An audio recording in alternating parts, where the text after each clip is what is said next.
পরপর 2 বলে 2 উইকেট, অল্পের জন্য হ্যাটট্রিক মিস তাসকিন আহমেদের। তার আগে অবশ্য শুরুটা করেন রিশাদ হোসেন, যদিও এদিন ব্যয়বহুল বোলিং এই লেগের। ওদিকে নাসুম মুস্তাফিজদের কিপটে বোলিং, তবে দারুণ ফিনিশিংয়ে লড়াকু পুঁজি পায় ওয়েস্ট ইন্ডিজ। চট্টগ্রামে সিরিজের প্রথম টি-20তে টস জিতে আগে ব্যাটিংয়ের সিদ্ধান্ত নেয় ওয়েস্ট ইন্ডিজ। দলটির হয়ে ইনিংস শুরু করতে নামেন আলিক অ্যাথেনেজ ও বেন্ডন কিং। দেখে শুনে ধীর গতিতে শুরু করেন তারা। পাওয়ার প্লের 6 ওভারে তোলেন মাত্র 35 রান, যদিও কোনো উইকেট হারাননি ক্যারিবিয়ানরা।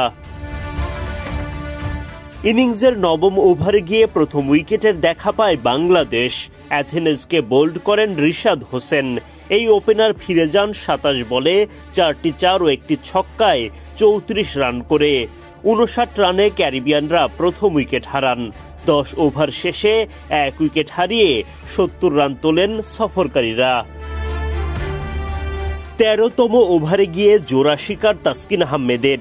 ওভারের প্রথম বলেই তানজিম সাকিবের ক্যাচে ফেরান বেন্ডন কিংকে। 36 বলে 1 4 ও 2 ছক্কায় 33 রান করেন কিং। পরের বলেই দৌড়ে গিয়ে লিটন দাসের দুর্দান্ত ক্যাচ। এবার মাঠ ছাড়েন রাদারফোর্ড।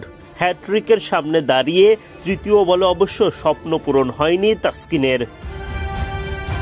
টাইগাররা নিয়ন্ত্রিত বোলিংয়ে চাপে রাখেন ক্যারিবিয়ান ব্যাটারদের।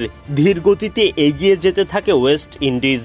শেষ পর্যন্ত অবশ্য ঠিকই লড়াকু পুঁজি তুলে নেন তারা।